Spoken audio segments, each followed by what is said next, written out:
What's up, y'all? Welcome to Behind the Flip Meetup, where we come in and teach people how to flip, how to wholesale. So this is our flip in Dallas. So come with us, come see the talks we're having, and come, dive deep like you with us actually here, right? So come on, y'all. What you doing? We met yesterday. Nice to meet you. What's up, Luis? Nice to see you again, brother. James, bro. Nice meeting you. Yep, nice to meet you. Well, Mike? M-U-M-O-N-T. Oh, no, okay. Nice to meet you, brother. Neil. Nice meeting you. Nice to meet you. Yep. How are you? Hi, Bro, they charge $52,000 to learn how to flip properties? yeah, bro. Wow. Yeah, he coming. He had to get something to eat. He ain't ate all day. We got out of the way. Nah, you good. You good. What's going on, man? Nice to meet you. Yeah, nice meeting you, bro. Did y'all source this one or y'all pick this one up from a wholesale? Yeah, I see you. Neil. It was Where Neil at? Oh, he's out there. Oh, okay. I'll have some when he come back in there. Yeah, but Neil picked this one up. It was pretty much from a realtor. It was on Simple Sam, bro. Yeah. So Was this the deal that y'all had? yeah, this was the first one. So when we got on that system, like the next week, Yeah. I think actually Neil locked it up in a day. Dang. Yeah. Sweet. So I recommend like everybody here, James, bro, tell them about your deal you closing next week, bro. Okay. Yeah. So I started doing direct to agent at the beginning of this year, and so instead of pulling lists and stuff and skip tracing them, I've done all that before, but I'm just going straight to real estate agents, and you just basically, give them a call, introduce yourself, and put them in a follow-up sequence, right? And one of the deals that we have under contract now with Jalen is from a realtor. It's out in Richardson. It's in like a country club subdivision. And it's a nice area, it's a higher end area, but it's still got a good mix of older houses that are like original, that could use some TLC. Still like original like home owners that are in there that are getting older. This guy is, they got this from his mother-in-law, and his mother-in-law and his wife have passed away now. But we got it locked up for $400, and there's a comp on the street that sold for I think almost $800. So we assigned it for $487, Yep. $487.5, something like that. Nice. Yeah, this is my biggest deal off a relationship with the realtor. I didn't have to like. Congrats. Yeah, it's Yes, sir. Thank you. Wow. Yeah, realtors they've made it like just real easy, and I just tell people like if you ever want to talk to a realtor, you just think about it as like you can offer them the same like resources and benefits that you can a seller, and they need people like us to come in and like that they can just give these properties to close on them quick and solve these problems for the sellers. I get some sort of like Oh, okay. I get them on the phone, so I've already kind of warmed up. You interested in purchasing this one? Possibly. Got you. On Simple Center is what I use. You looking for something for you and your family? Somebody to make this like Okay. Launch control? Yeah. Yeah, we actually making it. Big text blast, right? We actually making it a 3-2. So if you come over here,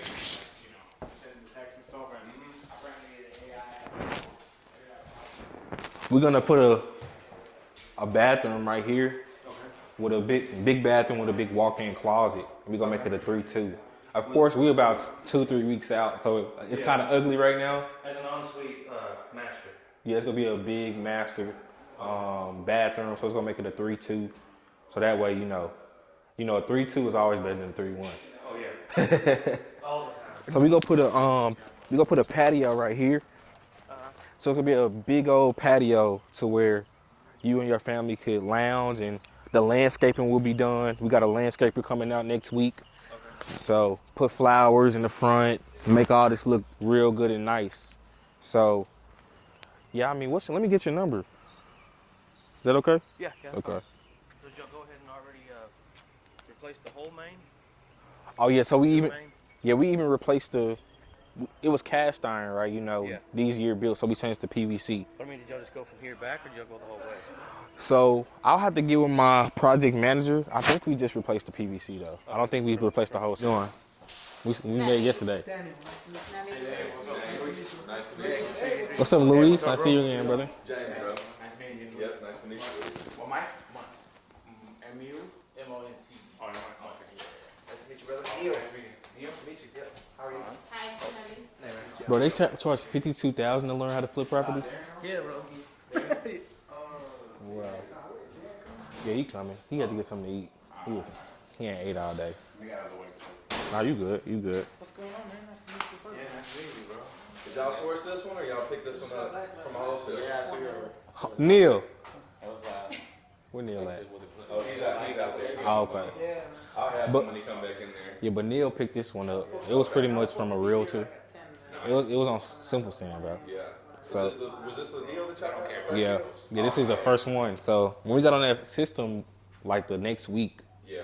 I think actually Neil locked it up in a day. Oh, Dang. Yeah. Sweet. So I recommend like everybody here, James, bro, tell them about your deal you closing next week, bro. Okay. Yeah. So I started doing direct to agent at the beginning of this year, and so instead of pulling lists and stuff and skip tracing them, I've done all that before, but I'm just going straight to real estate agents, and you just basically, give them a call, introduce yourself, and put them in a follow-up sequence, right? And one of the deals that we have under contract now with Jalen is from a realtor. It's out in Richardson. It's in like a country club subdivision, and it's a nice area. It's a higher end area, but it's still got a good mix of older houses that are like original that could use some TLC. Still like original like home owners that are in there that are getting older. This guy is they got this from his mother-in-law, and his mother-in-law and his wife have passed away now. But we got it locked up for $400, and there's a comp on the street that sold for I think almost $800. So we assigned it for $487, Yep. $487.5, something like that. Nice.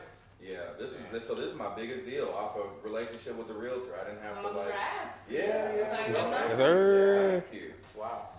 Yeah, realtors they've made it like just real easy, and I just tell people like if you ever want to talk to a realtor, you just think about it as like you can offer them the same like resources and benefits that you can a seller, and they need people like us to come in and like that they can just give these properties to close on them quick and solve these problems for the sellers, because this dude's got a like it's a. If possible, everybody just go around the room, introduce themselves, right? This the first of many. We ain't done one in like 2 years, but we gonna get back to it. So I'll start it off. My name's Jalen. Been in real estate since 2019. Done a couple hundred deals. Right now we're just looking to pour into other people. Right. So that's pretty much who I am. My name is Lamont, but I go by Mont. Just got into the wholesaling business 2 years ago. Took a long break from it because it just wasn't doing what I thought it was going to do. But now I'm getting back into it. I'm excited, ready to sign off and get the ball rolling. Nice. I'm James Marshall. I basically just wholesale. Been wholesaling for about 4 years now, and just recently switched from going direct to seller to direct to agent. And so I primarily source my deals through agents, mostly off market, but some on market as well. And I'm at almost 10 deals now. Almost. Yeah. Thank you. I'm Darian. Been at it for almost about 9 years now. Pretty much in the same boat as Jalen. Closed hundreds of transactions and just looking to pour into as many people as I can. My name is Nelly. You can call me Nelly. Just new investor trying to learn from all of your experiences. Yeah. Yeah, my name is Luis, and basically same boat. Just trying to kind of get familiar, learning more, and then maybe, today, this year will be the year, and so. That's right. Next year, I always say 1 year. Yeah. Yeah, my name is Dan Ramirez. I've been doing this since 2017. Didn't kick off till like 2018. Been primarily wholesaling. The long-term goal is buy and hold. I've only got 8 doors, so Nice. that's where I'm shooting for, man. Just keep wholesaling Nice. and hold whatever I can. 8 doors in Texas? They're spread out: Ohio, DC, and Maryland. Yeah. Maryland, DC. Nice. Nice. Nice. Clap it up. All right. 8 doors. Yes, sir. Nice. I'm Neil Matai. I am originally from Baltimore, Maryland. I moved to Texas about 2 years ago. I found Jalen and Tyson on a YouTube video, probably like, 4 or 5 years ago, and I connected with them. They seemed like really cool people from a distance, and I was like, bro, I want to get to know them. I want to do business with them. So I connected with them, and I had my own company, kind of failed, and started working with them and took off. I was virtual in Baltimore for about a year. I closed maybe 40 deals, something like that in that time frame. And then I moved here with my family, and we just kept going. Kept running it up. Kept going. Yeah. So, I like to leverage all of my experiences. I would like to say I'm really good at talking to sellers and building rapport, connecting with people. That's kind of what I like to do the most. And that's the skill that I, bring to the table. That's what I love to do. So. Like I want something that. There we go. I want something. Let me see. Oh yeah, here we go. She was an agent. She was helping out the seller. Oh, okay. Yeah, she was helping out the seller. But I tell them that when I reach out to the agents, I tell them that, yeah, I'm looking for flips, I'm looking for rehabs, but I'm also, really, what I'm really focused on is whatever problem that the seller is having. A lot of people will associate it with distress. I don't typically look for distress. Some of my deals are with, have distress, but I'm just focusing on problems as simple as you have a landlord that lives out of state that just wants to offload one of their properties, someone that just inherited a property, or something as complicated as a foreclosure, or negotiating a tax lien, or a bankruptcy, a divorce, whatever. But yeah, I just make it about solving the seller's problem. Yeah. It's like situational. I agree with that, and that's kind of when I'm talking to agents and asking them and they ask me what we're looking for. I'm like, well, I'm really looking for situations where we can come in and kind of help out, right? Mm-hmm. A lot of times there are properties where they're sellers that, like you said, foreclosure. They might be behind on payments. Some people are really prideful, and they don't want the neighbors to know that they're behind, or they don't want everybody to know that the house is for sale. So you got to describe that to agents and let them know, hey, we specialize in these types of problems, right? With agents or people that might want to sell quietly. People that want a quick cash offer, a quick solution where they don't have to list it on market, wait a bunch of days, a bunch of people in and out your house. And to me, I get the best response from agents when I'm kind of explaining it that way, as opposed to, I'm just looking for another fixer-upper. I'm looking for, because people are That's saying that. everybody. That's everybody. So Yeah. That's an instant turn off. You gotta stick They hear out. that, they're like, this guy. It's like, is this a How robot? do you handle, for example, this one you said 160 something, right? What was it listed for 200? It wasn't listed. It was off market. So I reached out originally asking hey, do you have anything off market? Oh, okay. And she's like, yeah, I got this. She's like, yeah, I got this one. 200K was where they were starting. But obviously that's a starting point. I'll never make an offer for what you're asking. I'm just trying to do the deal. So, but once they said 200, we were like, okay, this could be something, right? That was a good starting number. I think if they would have said 250, 300, I'd be like, all right, man. What's the common around here?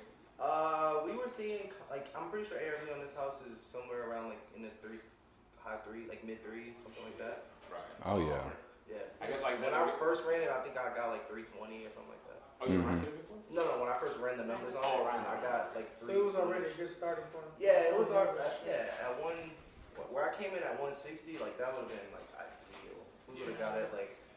That'd have been sweet. No, that'd been nice. Even at 200, wouldn't it still be a good deal? 'Cause Well, that's the thing, because this project actually like that's where it becomes hard, because in theory 200 shouldn't be bad, but when you get in the property and you got to do more work. What's going on, man?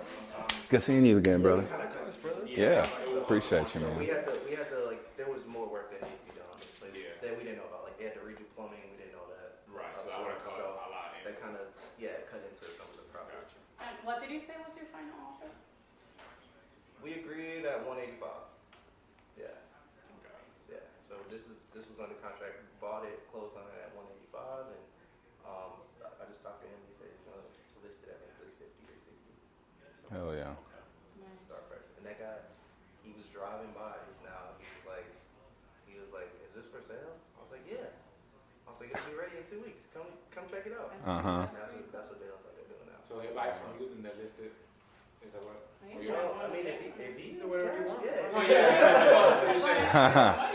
Yeah, I mean, he would be like, I mean, I don't know what his financing is like, but he would be the buyer if he wants an agent. If he wants to work with an agent, he can. But. Yeah. No, I thought you said like he's gonna list it or something like that. Oh no! He said he wanted to buy it. Like, he's looking for a house to buy. But, Mm. but Yeah, I mean, it's already done before it's even done. yeah, you get to walk it before it's even finished. You guess maybe you can put some input in there. I don't know. Mm-hmm. You're right, you're right. Yeah. That's good. Yeah. So what's the turnaround time? Good question. If I'm not mistaken, this total flip probably would be about like 7 weeks or so, 6 or 7 weeks, something like that. Yeah, But that's fast. not. It wasn't really that long. I would anticipate it should be done in the next 2 weeks and listed. Yeah, pretty much everything's pretty much. No majors? The only majors, well, roof, The roof. Roof, plumbing. roof, plumbing, and garage. Dang, y'all took care of that quick. The roof was done in like 2 days. a day or two. Yeah. Got you. That was quick. And like I said, It didn't need like replacing, it just needed some repair or No, it got replaced. replaced. Brand new. Got you. Okay, yeah. Yeah, brand new. That's roof. solid. Yep. And then close up the garage. So originally, that was the play for this one because we're looking at like all the ones in the neighborhood. The comps that we saw they were 3 beds, right? They were. Mm-hmm. So this was a 2-1 originally. So we had to close up that garage and like add that square footage to Right. Beef up the value a little bit. For sure. Oh yeah, you're good. So, and like, are you replacing like all the doors and stuff like that? I'm sure. yeah, I'm sure. Okay. Pretty sure. Yeah, that's pretty fast. So it's most rehabs are done like there's phases, right? So obviously you want to like start with the top. You got to secure, so you got to do each step in like a phase. So the doors, all that stuff, that's like final. Yeah. Like that's like last week we'll get all that stuff taken care of. But as long as like the majors like are done, we're waiting on like the appliances and all that. You got like a project manager? Or So that's a good question. So Tyson actually managed this project Oh, himself. Tyson? Got Yeah, it. Tyson did it himself. Him and Jalen managed it. Okay. Yeah. So I just like to get the deals. I don't know. That's me, man. Yeah. I just like Hands off on everything else. Yeah. Everybody got their like home, Yeah, if you know where your strength lies, like why not execute it that way? 100%. Mm-hmm. What about you guys? What do you guys do? So we're currently just kind of getting exposure to everything, and I think that we decided on a point where we're like, okay, where our weakness lies is analyzing the deal. Is it a deal or not? So we just actually met up with someone, like a seasoned investor, and he showed us like, hey, this is what I do in order to analyze this, the tools that we use, and at least I felt a little more confident after that. Yeah. He So- showed like 75% of ARV, but Yeah. we'll walk through like all the numbers, Yeah. step by step. So that's something that I needed in order to feel more comfortable, and our commitment now on is analyzing 5 properties, 10 properties, Yeah. and seeing if we can get that muscle memory going. Yeah, get the And rates after in. I feel confident, Yeah. I will feel confident that I can go talk to anybody and be like, 100%. all right, let's Yeah. make a deal. Man. But yeah. Yeah, I would say for me that was like when I first got started in real estate, that was my hardest thing too. I promise. Everything else made sense, but it was like how do you know what it's worth? Yeah. And I had a mentor, and he always told me, he's like, hey, before you make your first offer, go out and look at 100 houses. He's like, go look at 100 houses, and I'm talking all types of houses. Look at the ones that are remodeled. Go look at the ones like this. Look at everything, and ask questions when you go look at them, because that's that hands-on experience is how you're gonna truly understand values, right? Yeah. If you know that a house, like you guys saw the pictures of what this place looked like before, if you know that a house looking like that could sell between 160 and 180, now next time you see an opportunity, you can identify them, and it becomes a lot easier to understand the value. Versus if you go walk another remodel property in this neighborhood, now you'll know what fixed up properties are typically selling for. So you got to look at a lot. You got to look at a lot, and the more you look at them, the more you'll be able to understand what the property's actually worth. Another thing that I found that was easy for me was I acted like I'm gonna buy a house. Right? Yeah. 'Cause think about it, how do you know what's a good rental, right? If you're looking for a rental and you start looking at all, you'll start seeing like, oh, this one is going for this, but this one's also going for this. Program that they started out there, they kind of cut that off. $1 for houses. Yeah. They stopped them? No, they're doing it, but they're not letting any like LLCs or like developers. You got to live in it, and you got to, So you're not gonna be able to go in there, scoop up all the houses for $10, and then You also got to show a plan too. Like in the past, this was the first time they did a program like this in Baltimore. They did it like that before, but you got to show like a construction plans. You got to show that like proof of funds. They want to see everything. So they did say that you got to have like $90K like liquid to like proof of funds to. They're not doing shit with those houses. It's like blocks and blocks of just boarded up houses. They call it blue light district. They got police cameras on every corner. Wow. Bro, are you serious? The trench, boy. Yeah. They call it blue light district. I told you, bro. That's crazy. I told you, bro. That's crazy. Do you guys already do a walkthrough? You can walk. Yeah, we can walk through. You said like the garage got converted, so. Yeah, go ahead, Jalen. You can kind of lead the walkthrough. So this one was pretty interesting. This one was pretty interesting because it was a 2-1 when we bought it, right? So we bought it for 180, and pretty much we thought the ARV at that point was like 300. So we can come in here, but we converted the garage to make it a 3-1. And this is like a small conversion.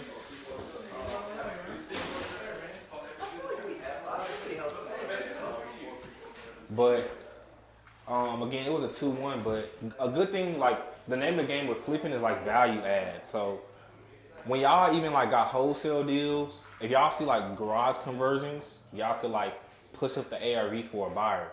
Like, hey, it's a 2-1, but if y'all convert it to a 3-1, you can push ARV because that's an extra extra bedroom. So that's what we did in this one. We replaced the electrical. We did the plumbing, we did the roof, we did foundation. So literally, like we did everything on this. So you can go. How easy is it to do this conversion? Like, are you face any backlash and like permit work that you need to do? No. No. So usually with conversions, you don't need a permit, but we not by the book like that. Just being honest. So like. For example, we added square feet, and we're actually adding a second bathroom, but we're not permitting it because permits could take a while, and it's like, Especially here in Dallas. yeah. So it's like we just go ahead and move on in terms of like if they don't say nothing, no harm, no foul. As long as it's like not like a structural thing, then that's what they I was about to say, I think that's usually what they. Wouldn't that come into place when you like list it? We gonna put it in the. Yeah, we gonna put it in the bedroom and make that a master bathroom. But we can move on. So the ARV, did y'all look at the ARVs for the 2-1s? So what happened was, pretty much again, it was a 2-1. So we converted the bedroom, and then we're gonna add a bathroom. But it was a comp that was listed for $375. It was a 3-2. Again, we bought it off 300 ARV. Right. And after we bought it, it was a $375 comp that popped up, 3-2.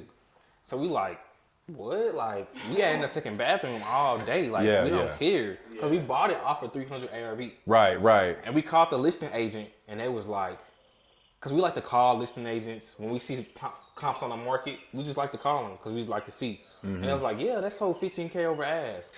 So it sold for 390. And we bought it for we bought off for 300 ARV. So we like, oh yeah, that's green. Like we doing that bathroom all day. It was bigger, like it was 1,500 square feet, and it had like a 3-car garage. We ain't saying we'll get 390, but we said if we get 320, 330, we solid. Yeah. We're not trying to like go get 390. Right. But if we get over ass, cool. But we go list it low and see what happens. I guess I asked that about well, she asked the permit stuff. So like adding that wouldn't cause issues with like, you know, the agents when you list it and stuff. It's like, oh, you know, it's not permitted or something like that. Or like, well. So just to be honest, I'm not like the biggest pro in construction. This is the first time we're adding square feet on a flip. Right. So by the book, we're supposed to get it permitted. Yeah. But we go, go ahead and write that thing down. Somebody will buy off the market anyway. Yeah, because it's like, if they see it's a good structural add-on, like what we're going to do, like this is an add-on. I don't know if y'all could tell, but that's an add-on where we put in the washer and dryer. So they're not going to give us much pushback. Right. But yeah, so that's pretty much. Do you have, y'all take pictures? Pictures before? Yeah. Yeah, we Sometimes do. that'll help if you have like pictures because I know that if you're not messing with a structural beam or anything that's supporting the house, half the time like walls, you know, you can take off and on and not deal with it. Like you're supposed to get a permit if you're going to be moving the square footage or the layout of the house. Yeah. But I've seen before because I started first as an electrician, and I've been in houses before where inspection comes like, oh, you get a permit for this. And then, you know, you're like, oh shit, you know, I'm sorry for that, you know. And instead, I got pictures, you know, that way they don't make you open anything up. And then it might hit you a little fine here and there, but it was still worth not having to wait for the for sure. You know what I mean? So because we pretty much go add the foundation, like we go, like put the pier and beam out. They go, you got to get a permit for that. They go for the foundation. The only thing that, like for that Clydesdale house. They just had to do a structural engineer just had to sign off on it after the foundation was like they just come and then they do the leveling on it and then they just stamp it. Everything you stamp on it. Oh, okay. But that still doesn't mean anything. I mean, there's a buyer for everything. Nah, fact. It's not a stopping thing. The biggest thing is always going to be if you're messing with the service, electrical wise, and the plumbing or the structure. Yeah, because you hit it right on money because we're getting a plumbing inspection because we took all the cast iron out of the PVC. So we can't cover all this dirt back up until we get a plumbing inspection. That though will make you open up to look at it. No, we'll for get sure. something like worst case scenario, just take pictures and like, yeah, I got pictures, video, whatever. Yeah. And then there's a lot of inspectors that'll just be like, there was a wall here as well that got knocked down. You got to a lot. Yeah, there was a wall here. This was like sectioned off. Closed off. And it opens up the space really good too. Oh yeah, that It wouldn't. was boxy in here. Yeah, I was gonna say that wouldn't go. Like a GC to do like the, you know, like Yeah. We don't like to sub shit out. Like hell no. because they will be like, man, you know, each person's individually, right? Yeah, and it's more so like GCs usually have a good relationship with their sub, so they're not gonna, get a sub if they ain't got a good relationship. Rather than we don't have a good relationship with subs, so it's like we're just leveraging their relationship, and then like we wholesale a lot as well, right? So it's like okay, if I was a full-time flipper, probably, but now we doing it on the side. Right. But it's more so like if a good GC, if you got a good GC, bro, just ride out with them. Yeah. Ride out with them. These mosquitoes tearing me up. They get better pricing too. Nah, facts. But shit, we can come over here and just do a quick walkthrough. Man, we replaced all the electrical. We pretty much demoed the whole bathroom over here. Right? Bedroom. Okay. Where's that second bathroom? Great question. So we go knock out. Oh, excuse me.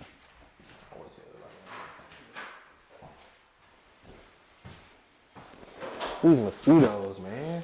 It is some mosquitoes Bro, around they here. tearing my behind up. But we pretty much go add a second bathroom right here, and we're gonna make this a big master. We probably just gonna add like a door right here. We go extend the foundation, extend the roof, add a door, make a big walk-in closet with a good sized restroom, about 60 to 70 square feet, and then just make it a 3-2. Did And we make it know a the master. cost on it yet? Yeah, so the cost on adding an extra bedroom was like $14,000 for everything. It's pretty pricey, but when you see a 390 comp pop up, I was about to say 300 versus 390 off the 15K. It's definitely yeah. and that conversion cost like 6 or 7. Okay. So it's like we spent 20 to 25 to add an extra, 50K possibly to the ARV. And we was gonna do the conversion anyway when we bought it. So it's like bathroom, we cool, do it. But one thing though, with it, we learned from flipping is like always get an inspection. Because before. Right. Before like starting to flip, Bro. before you buy it. Yeah, before you buy it, before you start to flip, like. A lot of unseen stuff. Yeah. Bro, we replaced the plumbing, the roof, electrical, the foundation. It needed everything. It needed everything. Yeah. But if we got an inspection before, we would have been lower. Because we was For sure, we was running off of 300.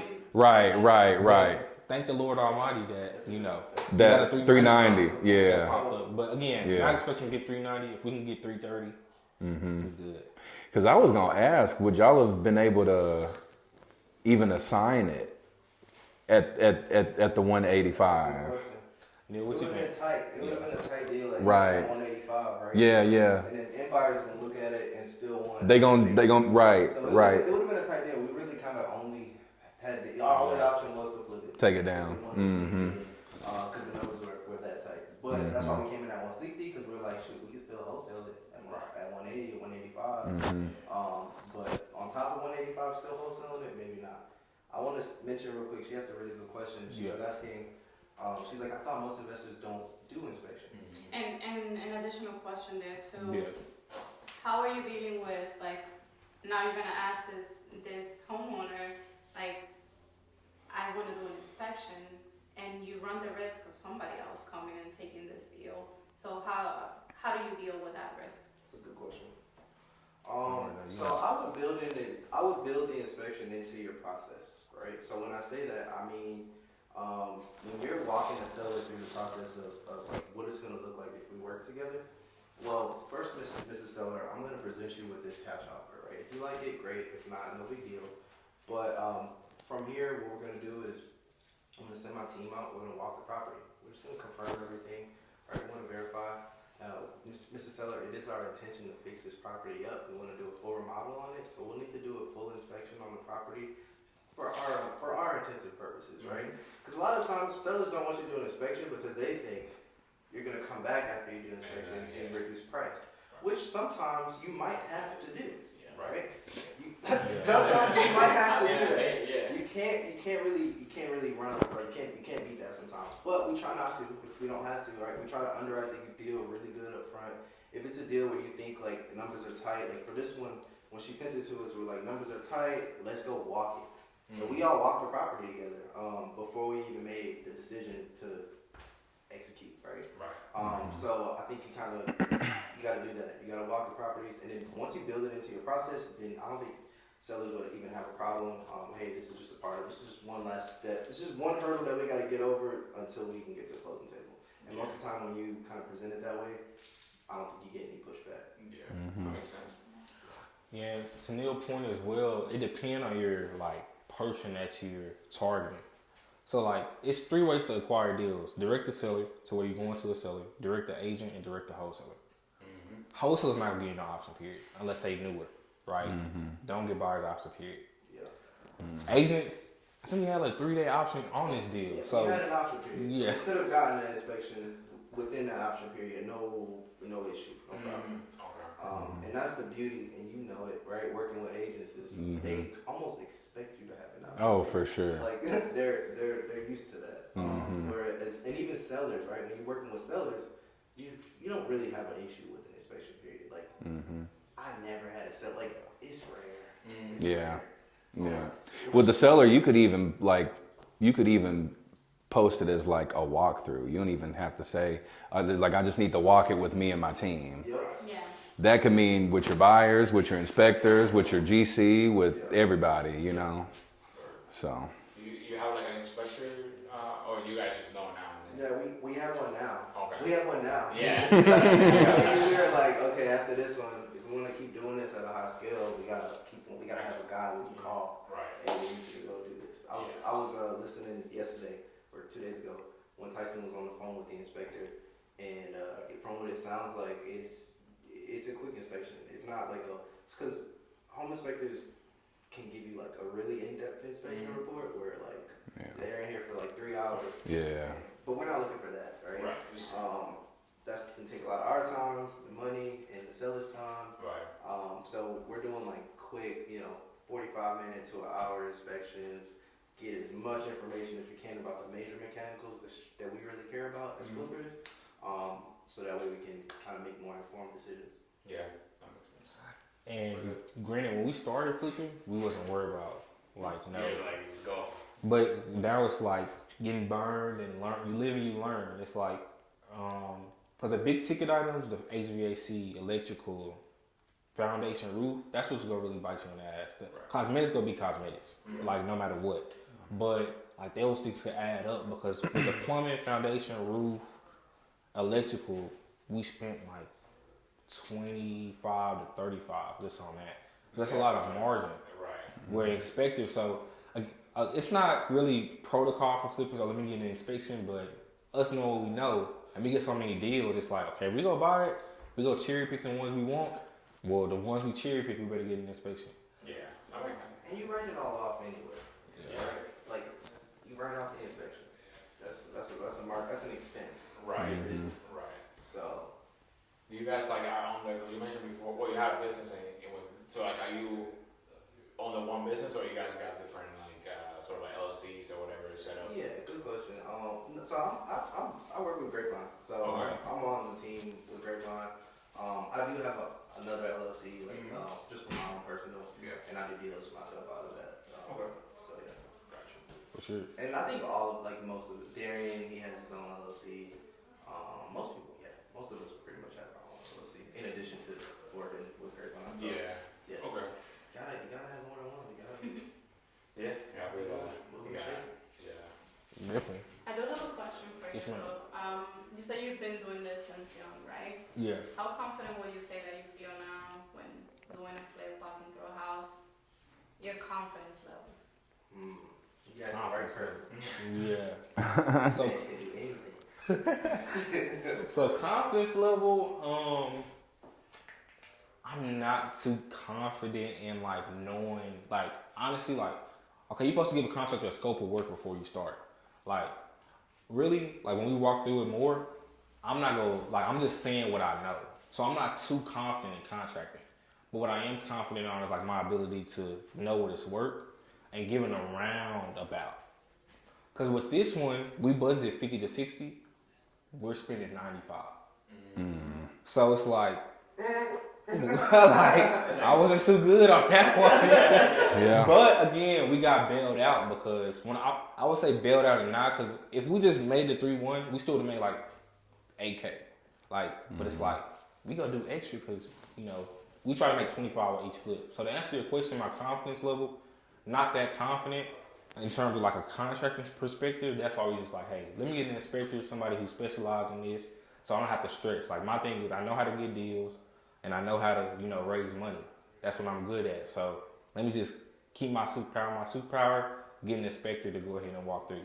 So that was And that's gonna make you more confident, right? Yeah. Ultimately, right? When you supplement where you kind of lack, right? If he's lacking in one particular area and you can find somebody that can help support that, then overall he can move forward and make more confident decisions. So, I think overall, when it comes to construction, we're still new, we're still learning, right? But when it comes to like evaluating, understanding what's the deal, how much room is in a particular deal, if there's enough equity for it to even make sense for multiple people to make money, like can I wholesale this?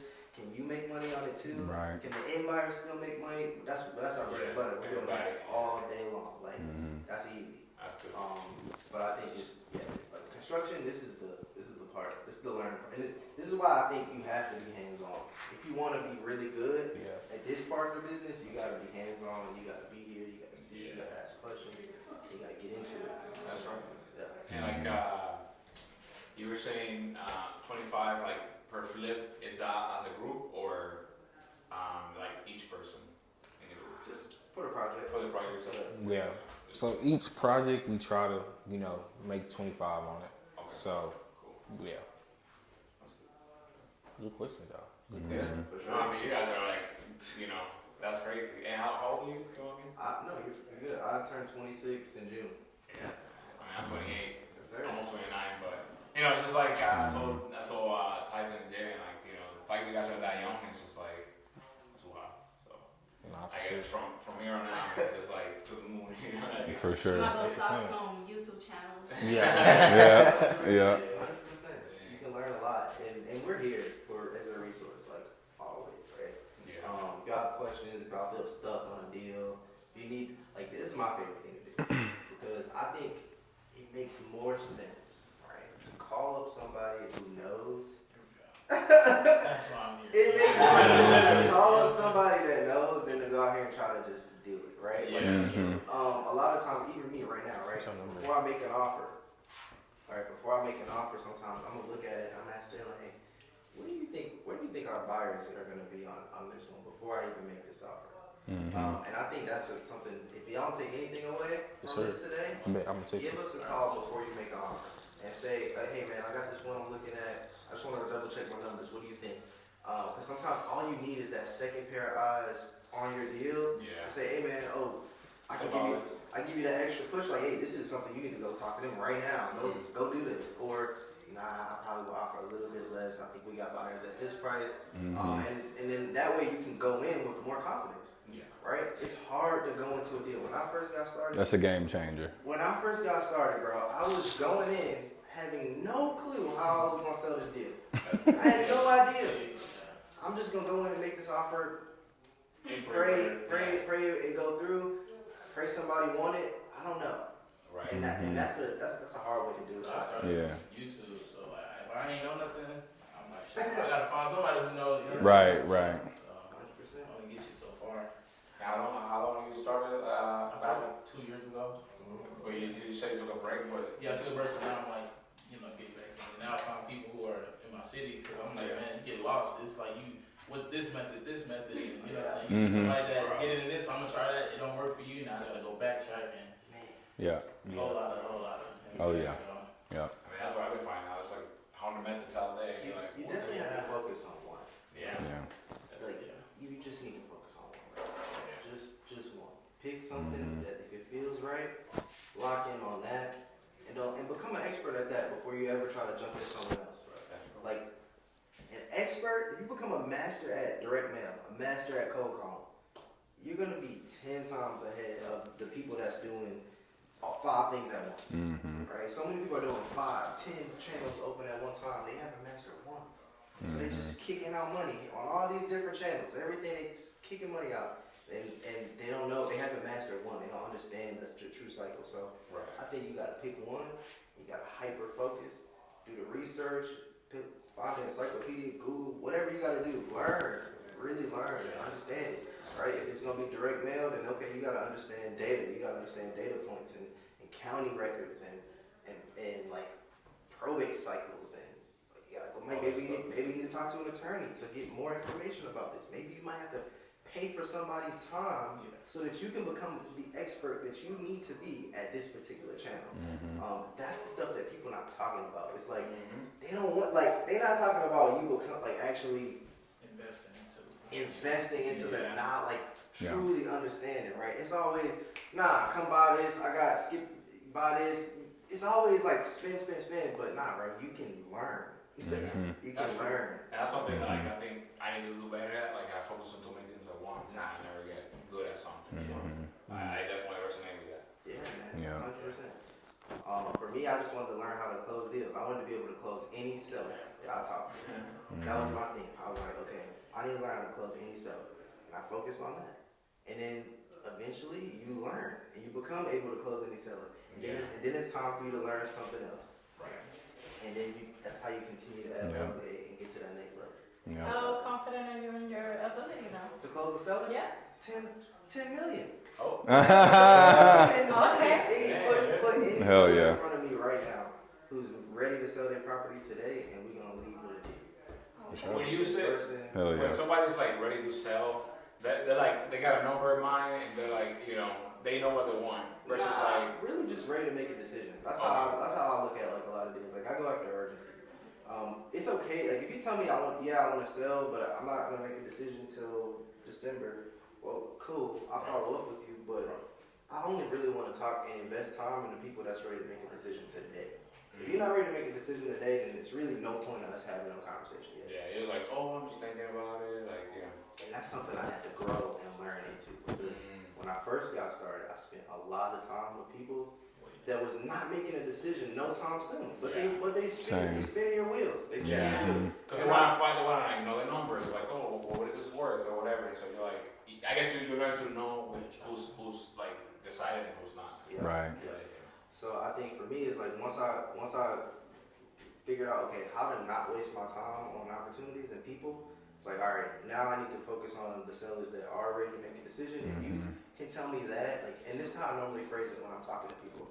I'm like, hey, my goal is to have like a 5 to 10 minute conversation. I'm gonna ask you a bunch of questions. We'll talk about the condition. At the end of this call, I'm gonna present you with an offer. But all I would really ask from you is that you can tell me yes or no whether or not you like the offer. If you like it, that's great. If you don't, that's perfectly fine. But I just want you to be comfortable enough to tell me which way or another. And if sometimes you might get a seller that says, hey, I'm not okay with that. I can't give you an offer. I got to talk to my son in Georgia first. Right. And I was like, okay, perfect. Right?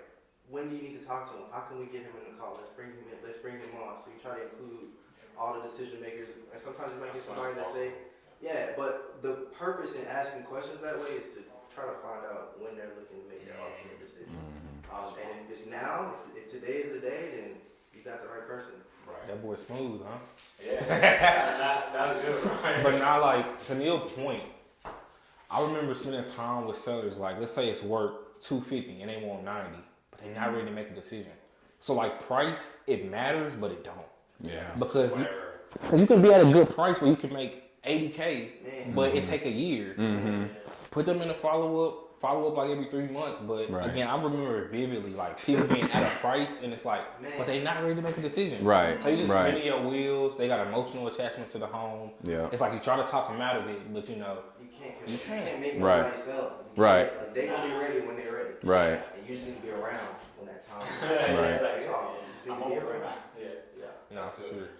And I was telling Mont earlier, like, how I got my first deal was referrals. Like, tell everybody y'all about houses. Like, everybody. Like, I was 17 years old telling my teachers and my peers I buy houses. In high school.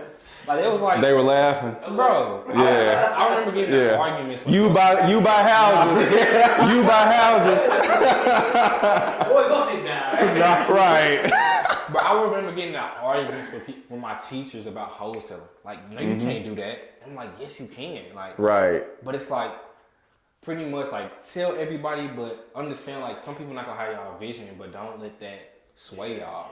Because again, teachers was literally on my ass, bro. Peers was like, I remember like the teacher teaching and I'm watching YouTube. I'm not what y'all talking about. And especially art, I failed art senior year. Yeah. But I'm not painting that canvas and I could go make some money on Right. YouTube. I'm Right. not doing that. That's true. And then like Man. another thing I'll just say, like go all in. Like Neil a good testament of that. Like my brother moved his whole family from Baltimore to Dallas. I know y'all just moved from New York in the last year. Oh, y'all just moved from New York. Yeah. Nice. So like go all in. Like I never visited Texas before I moved. bro. I never been there. I've never been. But you said this the market I'm doing deals in. Bro, I said this is the hottest market. Yeah. Money over here. I gotta go see it for myself. It was the best decision I ever made. Honestly. Best decision. Yeah, I'm kind of struggling a little bit with work stuff because I just feel like it takes a lot from me, and like, I don't know if I could do that. You know, do this like to an effective level while feel that too, bro. Yeah. Bro, it's tough. I had a really good conversation with somebody earlier. Actually, Daniel, he was here. And I definitely think this is a business that you can do part time, like 100%. Like, like, and then it's two of y'all. Yeah. So. Yeah. 100%. But you just gotta make the time. You gotta be serious about it, right? And you gotta like sometimes, bro. And this man used to tell me this a lot. And it's when you all in the beginning stages, it's gonna take sacrifice. It's gonna take like ridiculous belief. Like you have to be kind of ridiculous. You gotta be crazy a little bit. Like, like I dropped out of college to do real estate, and I just knew that's what I was gonna do. Like once I learned about it, it was like, okay, there's nothing different about this other person that's doing it. And I guess this will be for everyone. So something that I shared with him was that I guess I've been called a very like logical person, and to me, what I lack is, like I mentioned before, just analyzing the deals. To me, the math needs to make sense or be close to making sense for me. The rest, it's good. I'm gonna figure it out. So how would you suggest that someone goes about learning that stuff? Because to me, I would either have to keep analyzing these deals, but I can analyze it all I want. That doesn't mean that it's correct. Yeah, that's good. I would love to see like, not hand holding, but somebody show me like, hey, this is what I did, this is the math, this is why it made sense or why it didn't. Do you think that is too much to ask? And is that hand holding? Not really. I think what you're asking for, all you're asking for, because the numbers are like, it all starts with the ARV. Yeah. Right? It all starts with the ARV. When you evaluate a property, the first thing that I'm trying to figure out is, okay, what in best case scenario, if this house was perfect, what would it sell for? Right? That's the ultimate question. I think if you start there, it gets a little bit easier. So you got to know how to analyze comps, right? And a lot of times, like a simple formula that we look at, like in this neighborhood in particular, this is like Casa Linda, right? So this is the Casa Linda subdivision. So when we're looking at comps within a quarter mile of this radius, we're comparing this house against other homes in the Casa Linda subdivision. Yeah. We don't want to compare this against some other subdivisions because if we had to, we will, because there's no other records or nothing else. But there's a lot of activity over here. So we're only looking at houses within this subdivision. We're looking at houses that were built plus or minus about 10 years. Houses that are plus or minus about 300 square feet from this. And that's kind of the standard data set. You want to look at like the last 6 months of sales. And a lot of times when you're looking at comps, I like to like organize them from like lowest to highest, right? So I want to see the lowest selling comp and I want to see the highest selling comp. And I want to see the condition, the photos of both, right? And then that can kind of give you information, right? If you look at the photos of the best selling comp within that fit all the criteria that we just talked about, then you can kind of look at it and over as you look at all those comps, you're gonna see a range. You're gonna see, okay, typically, houses like this, the ones that have 3 bedrooms, 1 bath, I see those selling for around this price. I see ones that have 3-2s with the garage selling around this number. The ones that are selling at like the top of the markets, those have pools. Or those have this, those have that. Those might have 8 additional. Perspective could get skewed because it's a different subdivision and you may not know. Yes. But if you like drive the neighborhood or you like know about the neighborhood, you could be like, oh, okay, I know why. That's different over there. That's over there. Yeah. That's a whole different. Yeah. Those houses was built in 06. Yeah. RLEs over here was built in between 70 and 80 or whatever the case may be. So. And even if you can't drive the neighborhood, you could always call up an agent like y'all did and ask them about the one that just sold that you looking at or all that stuff. Yeah, because the agent's gonna give you the sauce. Yeah. Yeah, I want to give y'all a quick gem. So when I started, this how I did it. So look up the property on Zillow and offer 40 to 50%. You really. Woo, that's low. That's low. When you get like, I would say when you first start. That's if you get some interest on that though. Yeah, that's a deal. So like, when you first starting, like comps, like it's like so much stuff y'all hear, like, and it's like when I first started, I remember having a notebook. And I'm like, what are these people talking about? Yeah. Like sub two. Yeah, finding like the zip code and like all this like stuff. Yeah, like, yeah. this highway. I mean, this is the first time I've seen that many containers outside houses right here. I was just like, damn, this is like moving. But we live, there's none of that yet. We're always doing the Right. math, and we're like, there's no way that this owner is gonna take this amount of money for this. And that's a self-limiting belief. Yeah. You can't think like that. Yeah. Right. You can't think like that because you're never gonna get a deal if you. You don't know what they need, right? What they're Right, looking for. right, exactly. That shot. You gotta make that offer. You come along with a charismatic, sweet voice, and then it's something that's even been in the back of their mind, and then you bring it to the front of their mind. Man. And give them all the reasons why they need to. What's going to happen if you don't? And you just kind of, because it's a big decision, selling the house. It's not like selling a car or buying a car, you know. That's true. So, You gotta remember, people do business with people that they know and they like and they trust, right? Yeah. So if you think about it like that, like for example, I got a seller. I made an offer to her, and we built really good rapport before it was time for me to make the offer. And the good thing is, when you get good rapport with the seller, it doesn't matter if you offer too low because they like you, right? If I like you, I'm willing to listen to you. If I like you and you make me a low offer, I'm not gonna hang up on you, right? If you really connected with me, if you built rapport with me, and there's something here, and I'm not gonna hang up when you give me a low offer. I'm gonna probably try to understand why it is that how'd you come up with that? That's right. Right? So I think you gotta just keep that in the back of your mind as well. It's like, if I actually care about this person, if I actually connect with this person and build rapport, then your foot's already in the door. They're not gonna slam it on your face. They like you. and then just deflect the blame if they, you know, like, oh, you know, my husband runs the comps, my wife is the one that runs the numbers. I'm really, you know, they're the expert. And this is what they said. And then, you know, I just got to deliver the price to you, you know. You just send me the prices, I make the offers. I'm sorry. Yeah. Yeah, I probably people say that too. Like, Oh yeah. they don't have a partner. Like, Don't ever be the decision maker. Yeah. In my opinion. Don't never. Yeah. You never want to be the Yeah. crazy. Yeah. You're just passing, you're just a messenger, you know. It's called higher authority. Yeah, exactly. Refer to higher authority.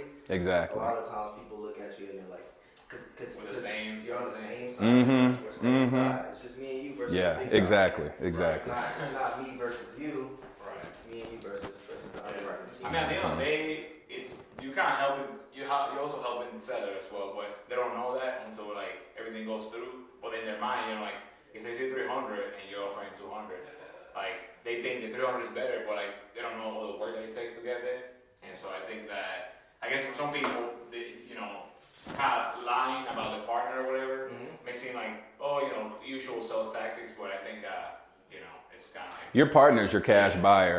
You gotta, and then I like actually believe that.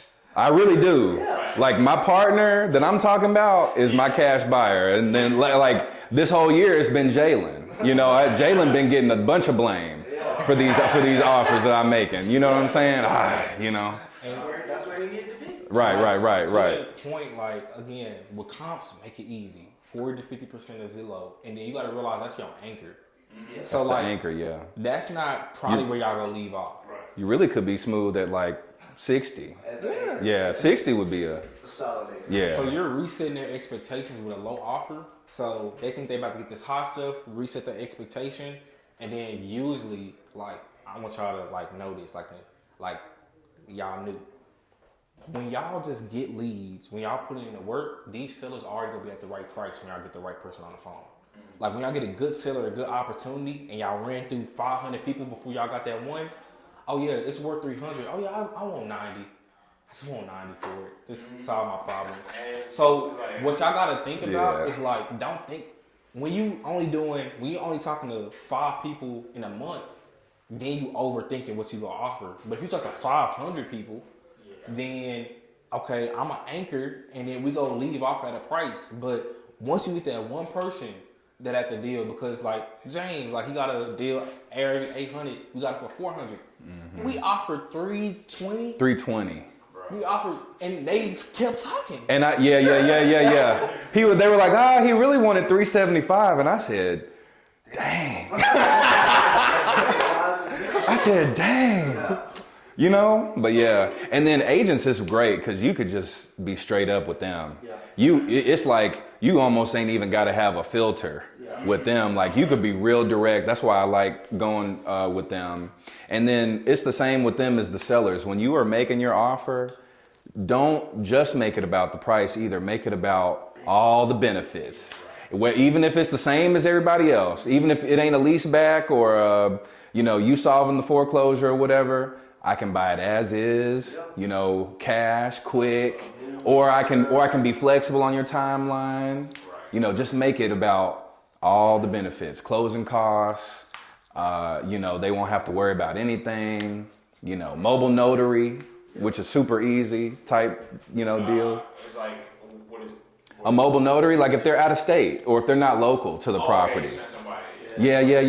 It could be an old person that owns the property. They live out of, or someone that inherited the property that live in California or something. That was my first deal, and that was like huge for them, for me to be like, oh, you don't have to come to Texas. Yeah. I was like, dang, this dude don't even know he ain't got it. Like, you don't have to get on a plane and come see the property. Yeah.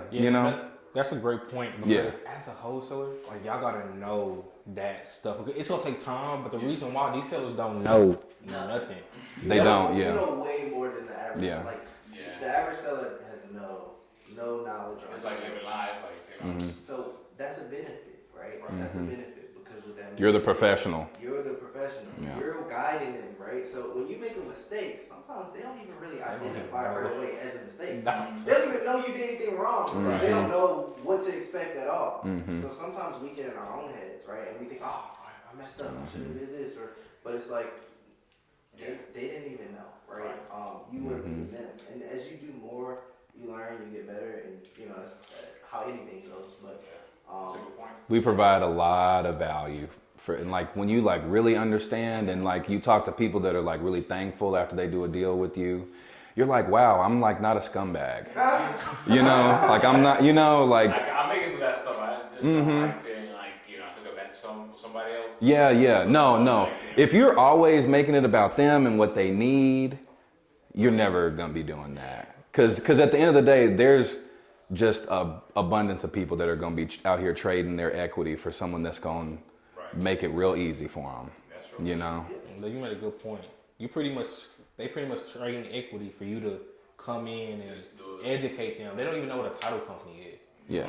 Like, so, yeah. You know what a title company is, right? I mean, yeah, a little bit. I haven't dealt with one, but But you know a general idea that they facilitate the transaction? Yeah. Bro, 90% of sellers don't know that. Yeah. So like just you knowing that. They want you to show up with a bag of money. Yeah. Oh, 100K. That's crazy. Some people do. Yeah.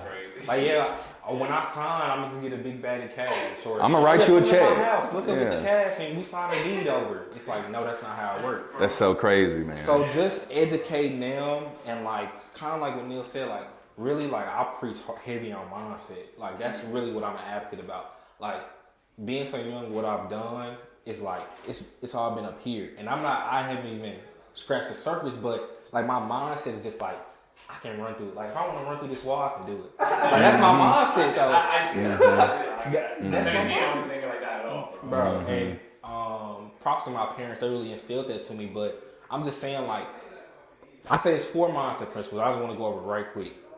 One is belief, like belief that you're worthy of what you want to do. Like you gotta really like say, I'm worthy. Everything I want, I'm worthy of. I can do it. 2 is why.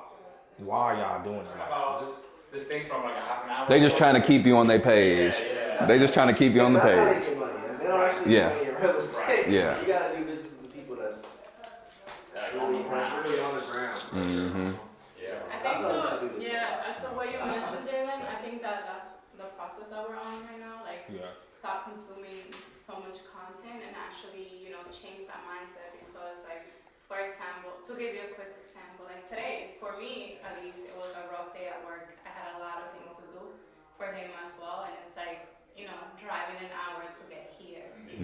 We could have easily said no, but That's definitely a We're sacrifice. here, right? Yeah, It's a yeah, sacrifice. definitely. That means that whatever we had planned, which we do have, certain plans for the rest of the week that we do tonight, now they have to be pushed. Yeah. And that's one of the sacrifices that needs to be done for this. For So sure. it's just changing that mindset, and it happens little by little, just by the small actions that you take. So I do realize, and I think that because we made that decision. I'll tell you this, sure. it pays to show up. My first deal, I only got my first deal because I decided to get out of my bed. Like, I'm telling y'all, like, That's crazy. so my first deal, my mentor, when I first learned real estate, he's like, you should go downtown to the courthouse every day, right? He's like, go down there, you can get free leads, right? So I used to go down there. I went in Baltimore City. I would go to the courthouse, the rent court division. I would go talk to the lady at the clerk desk. I'm like, hey, can I see last month's eviction notices, or show me the last 3 months worth of eviction? She'll give me a stack of papers like this big. I take it over. You can't take pictures. You gotta write. You gotta manually write it down. But on these documents, I have the owner of the property's name, their mailing address, and their phone number. So the leads are already skip traced. I don't have to do anything, right? But call these people. So that's what I would do. I would go down there every single day, copy 20 addresses, 50 addresses, however much I can get that day. Right. And I'll go home and cold call them. But one day I'm down there. One day, and the seller's like, she's walking in the door. I open the door for them. There's two ladies walking in. They're like, one of them says to the other, she's like, I'll be glad when we don't have to come down here anymore. We can just sell this place. No. You're like, oh. Shoot. I was at the Excuse me. place. Right. Exactly. Hi, how are you? My name's I couldn't help but overhear you just now. I'm really interested in the property. I'd love to talk to you once you work all this stuff out. Yeah. And I stayed in connection with her. I met her in July. I followed up with her. When I met her in July, she was asking $50K. I followed up with her. I didn't get under contract till February of that next year. Damn. Right? We met up at a pizza shop. Yeah. And I brought her paperwork, and I had been working the lead for that whole time. Got her down to $10,000. Yeah. Right? $10,500. The price that we agreed on. We sold it for like 21, something like that. With some partners on the deal, so everybody got paid. I walked away with like $4,000, something like that. But I was 18. I was 19, like whatever. I think I was 18 years old. Made $4,000. You were rich. And I was like, Hell yeah. I blew that whole check. I'm just like, Yeah. $4,000. I blew that whole thing. That money did not see like another. Yeah. I'm telling y'all, that shit was gone. But it was like after I did it, I was just like, man, I did it. Like that feeling, the proof of concept, what they're talking about, that's the realest thing. Like once you do it once, you're like, damn. And for me, it was like, okay, I can do this for the rest of my life. This is awesome. Just getting that one. Yeah. The confidence get built. Yeah. Yeah, for sure. Yeah. Let me tell y'all this, because I got that one, and it took me an additional year. I didn't get my second deal Yeah. for another year. That's how it was for me too. I did one Yep. deal, and I didn't do no other deals for Yep. 12 months. But it'd be having you thinking about that. You like, I know it's out there. You like, I know it's possible. Cause I was the same way. I wonder, like, Right. like, what's going on here, bro? I could not nail nothing down. I was locking stuff up. They would fall out. They would Yep. fall out. They would fall out. But yeah, so you That's gotta some stay grit. That's some grit right there. You gotta stay with it. Like, Cause I just know myself. Like I probably would have hit me hard like a whole year, but You got to keep going, bro. You gonna get to certain. I've gotten to certain points where I'm like, this is where somebody would quit right here. This is what you do here, though. Yeah. It's like you guys are doing it. Oh yeah. Yeah. It's like, hey, For sure. it's hard, and this is what Tyson told me yesterday too, and and I'm like, Tyson, Jalen, no, bro. Before I moved out here, I got stories for days, bro. My life is a testimony. I'm telling y'all, like, before, the month before I moved out here, my rent was due. Like, I was 3 weeks late on rent the month before I moved to Texas. Right? So I got a red notice on my door. Right? I got two kids. I got 2 kids. I'm taking care of everything. My lady don't work. She's stay at home. She's been staying at home this whole time. Thankful and prayerful for her. But my rent is due, and I had been cold. I don't think I had got a deal under contract for like 4 weeks. I was cold for a while, and I didn't have no money. I remember my rent being due, and I just would wake up every day. The only bill I cared about being paid was my Wi-Fi and that phone. Yeah. If I had Wi-Fi and that Yep. phone, I could make some money. Yep. That's Yep. it. So I'm in my room. I was in my room just like this, bro. I'm in my room. My office was like right in the corner right there. My bed's right here. I'll just be in my room. I had a stand-up desk. I was standing up for 10 hours a day on the phone. That whole month, right? By the end of that month, I want to say I made like 15 grand. Moved my family out here. It cost me like $6 grand to move out here. Moved my family out here. Yeah. Was out there. Yeah. So That's what's up, man. So I'm saying all that to say that like you gonna reach some moments where you can quit, bro. Yeah. Where it's like, why am I doing this? Right. That's when you're the closest to the reward, though. Like, I swear, that's when you're the closest. For me, it was just like, I also knew, like, I would work regular jobs. Like, I had 9 to 5s and shit, and I would be in there, and I'd be like, bro, what am I doing here? Mm-hmm. Like, I used to have that real, like, I worked at Bank of America. I used to be in there like, all right, I can make money in wholesale. Because I had already did a deal. Mm-hmm. I did my first deal already. So I went a year. I was kind of like doing a deal or so every, whenever it would come. But I had already did one, and I was like, bro, I know I can be making money. I can be making way more money doing what I know. Right. So I quit my job. Like, I quit my job, and I went all in, kind of like what Jalen said. Yeah. I had probably like 5 grand or 10 grand, whatever, saved away. I quit my job, and I started my own company, and that failed. And then that's when I ended up, Was it like a wholesaling company? Yeah, I had a wholesaling company, yeah. But I just ran out of money. And Were you hiring other people? I had like one VA. One VA overseas. But you were still in the Baltimore Yeah, I was still in the Baltimore market at that time. And I'm glad I switched, because that's what I'm saying. Like, if I would have stayed there, I would have figured it out, but it took me longer. Yeah. This market was like dynamic. Like, at the time when I started working over here, bro. What year? Did you go? 20? Oh, yeah. Yeah. It was like 21. Everything is like. Yeah. That was when the fireworks got lit. Yeah. And That's the thing when. is, like, Neil's saying, like, give us some game because, like, we start working together in 2021. And Neil, like, that's my guy. Like, we've been through some ups and downs. Like, because, like, together, like, vice versa, like, both sides, like, we've been through some ups and downs. Like, that's my guy. But what you got to do, though, is, like, get around people that's on the same mission. Because we after the same thing. Right? But we can do it better together. Right. And, like, but it's them sacrificing getting around them people, bro. Like, because it's like, I know, for example, like Neil already had value bringing when he came to us. So it's like, okay, us together is gonna be better than us separate. Right. So I would even recommend if y'all could like join a solid team, like bro, when I tell y'all, it's not about like having all like, okay, if I close a 20K deal, I need the whole 20K. Yeah. Like that's what people get caught up. It's about like, okay, if I can get the knowledge. For example, like how Neil telling y'all, like he closing a 30K deal in Baltimore. Right. Like, and he doing deals in Dallas.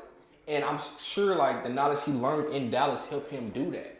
Like, so it's like, also like, if y'all gotta join the team, be okay with that because you can go further. Like, I was thinking like, if I joined the team, oh my God. Yeah. I probably would have left soon, just being honest, is how I am. That's my personality. But it's like, okay, I could have got that knowledge, that game, and like getting around genuine people that's really like trying to see y'all success. And like, don't foot the bill of the marketing cost. Bro. Right? That's Yeah. the biggest thing. Right? Like, that's the biggest thing. Learn on someone else's dollar almost. My Yeah. business failed because we didn't know how to market effectively. Right? We ran out of money. Literally. So it was like, okay, but I can close. Right. So I gotta get around some people where I can leverage this skill set. And if they paying for the marketing, they got leads, and I got the skill. Yeah. Then we can work something out, right? So that's why, like, for me, it's like focusing on that skill. That's the number one. Like, Yeah. if I didn't focus on if I didn't focus on building up at least one superpower in this business, then it's like you're not that valuable. Right? So you gotta find something that you want to be really good at. It's gonna be disco. It's gonna be raising money, talking to lenders, because you can monetize any skill in this business, bro. For sure. Any skill. For sure. Any one that you want to learn, if it's gonna be sub to creative finance, mortgage, whatever you want to do, right? Like whatever you want to do. You just need to, like, you can monetize any skill you want to learn, but pick one. Right. And that's what I my advice to anybody is just focus on one thing. Yeah. When you were talking about the different like things of like the different marketing channels, what I'm real interested in and what got me into the business is like I came from a background in accounting, so like I'm a numbers guy. So like looking at the KPIs, knowing how many leads and how many offers and how many calls I need to make to get this many leads and whatnot is really important. And that's really what pushed me to agent outreach, because the KPIs are like lower, better. Like I don't have to be on the dialer 8 hours in the day. I don't have to make, like 1,000 dials. I just, try to shoot for 20 conversations a day, 20, 30. 30 is on the high end, really. But yeah, I like knowing the numbers and because that'll kind of just really keep you pushing. Like, oh, okay, I'm at 20 leads. That's probably why I don't have a deal. You can like kind of diagnose. Yeah. Oh, I'm not making enough. I got enough leads. I'm not making enough offers. Right. You could just diagnose your, the health of your So that market. concludes the first Behind the Flip. I hope y'all got a lot of value. Like, subscribe, comment, right?